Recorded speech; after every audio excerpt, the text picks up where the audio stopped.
और हमें ज्वाइन किया तहरीक इंसाफ के रहनुमा हलीम आदिल शेख साहब में। हलीम आदिल शेख साहब, सबसे पहले तो आपसे ये पूछ लें कि ज़ियाउर रहमान साहब एक ब्यूरोक्रेट हैं और बहुत सालों से सर्विस में हैं, मुख्तलिफ सूबों में काम कर चुके हैं, बड़ा एक्सपीरियंस है उनका, तो कराची में उनकी तैनाती पर आपको एतराज़ क्यों है?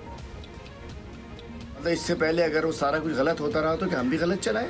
बिल्कुल ऐसा है, उनको भिजवाया गया, वो डिप्टी कमिश्नर चकवाल रहे, वहाँ उन्होंने बड़े धरने के दिनों में हमारे साथ खैरियत पूछी, हमारे वर्कर्स की बड़ी ज़्यादतियाँ की, चूँकि वो ट्रेन नहीं थे प्रोफेशनली, वो PMS के ऑफिसर नहीं थे। तो बात यह है कि एक ऑफिसर का वो कैडर नहीं है। और आपको पता है सुप्रीम कोर्ट के फैसले आ चुके हैं, हाई कोर्ट का फैसला मौजूद है कि कोई भी नॉन कैडर ऑफिसर डेपुटेशन पे कैडर पोस्टिंग पे नहीं हो सकता। तो क्या सिंध में सिंध बंजर नहीं है, सिंध बांझ नहीं है, बड़े अच्छे अच्छे ऑफिसर्स मौजूद हैं सिंध में, या फेडरल गवर्नमेंट के कोई ऑफिसर आ जाएं, आते रहे।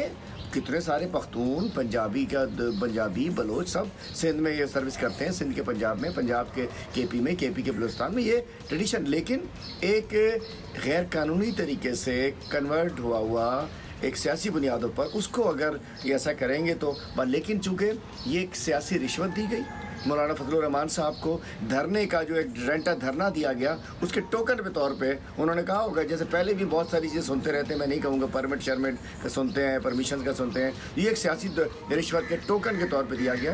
अच्छा, आप कह रहे हैं कि इसमें बाकायदा मिली भगत शामिल है पाकिस्तान पीपल्स पार्टी की और टोकन के तौर पर यह ओहदा दिया गया है।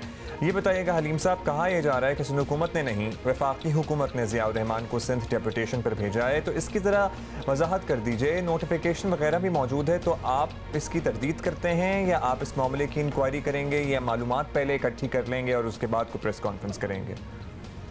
बिल्कुल आप ठीक फरमा रहे हैं कि जो नोटिफिकेशन है DC लगने का वो तो मुमताज़ शाह साहब का है, और दूसरा नोटिफिकेशन जो है वो इस्टेब्लिशमेंट डिवीज़न का बताया गया है। लेकिन पता होना चाहिए कि सिंध गवर्नमेंट ने रिक्विजिशन दी थी, उन्होंने कहा था कि अफसर हमें चाहिए, हमारे पास कोई अच्छा अफसर नहीं है DC लगने के लिए। मतलब सिंध गवर्नमेंट ने रिक्विजिशन दी, और जब कोई सूबा किसी 18-19 ग्रेड के लिए रिक्विजिशन दे तो वफाक दूसरे सूबे उसको रिस्पेक्ट करते हैं। एक हुकूमत दूसरी हुकूमत से एक अफसर मांग रही है, तो लाजिम बात है अगर वो यहाँ आके उसको उसी काम में लगा के रखते, साइड लाइन पे रखते, तो जो उनका था, जो कैडर था, तो ठीक है चल जाता। लेकिन उन सिंध गवर्नमेंट ने मांगा, और उसके बाद जो सिंध में जब वो आ गए हैं, सिंध में आने के उनका समझिए तैनाती जो है उनकी बहैसियत डिप्टी कमिश्नर, वो गैर कानूनी है। हाई कोर्ट और सुप्रीम कोर्ट के फैसलों से मुतज़ाद है। और मैं दोबारा तस्दीक कर दूँ कि वफाकी गवर्नमेंट ने इस्टेब्लिशमेंट डिवीज़न का नोटिफिकेशन है वो in the response of Sindh government requisition है। सिंध गवर्नमेंट ने रिक्विजिट किया तो वफाक ने KP से लेकर उनको हवाले कर दिया। वैसे सेक्शन 20A के तहत कोई भी प्रोविंशियल सर्विस का अफसर जो है प्रोविंशियल एक सूबे से दूसरे सूबे में नहीं जा सकता है। वैसे अब ऑनेस्टली आदिल साहब, वी वर एक्सपेक्टिंग कि आप कोई और एक्सप्लेनेशन देंगे। सिंध ने मांगा और वफाक ने दे दिया, तो प्रॉब्लम क्या है? मतलब ये बहुत ही कंफ्यूजिंग बात है। उधर ही रोक देते हैं अगर आपका मूड नहीं था। रिस्पेक्ट करते हैं फिर सूबे की ऑटोनॉमी का, तो फिर आप अदालत जाने का मतलब it does not make sense. शुरू में ही इसको रोक लेना चाहिए था। एनीवे, अब ये एक तैनाती जिस भी बुनियाद पर हुई है, लेकिन किसी ना किसी हद तक मुतनाज़ हो चुकी है, तो आपका बुनियादी मुतालबा अब क्या है? क्या ज़ियाउर रहमान साहब को हटा दिया जाए तो आपकी तसल्ली हो जाएगी, या तैनाती की जो है वो तफ्तीश भी कराना चाहते हैं? You want to get to the bottom of it, करना क्या है? बात है कि इनका हटना तो लाजमी है, ये तो गैर आईनी तरीके से लगे, गैर कानूनी है। मतलब उस पर तो कंटेम्प्ट ऑफ कोर्ट लग सकता है चीफ मिनिस्टर साहब पे कि आपने हाई कोर्ट के मना करने के बावजूद एक नॉन कैडर ऑफिसर हमारे पास बड़े अच्छे सिंध में अफसर मौजूद हैं, DMG के अफसरान मौजूद हैं। तो बात यह है कि इनको हटना तो पड़ेगा।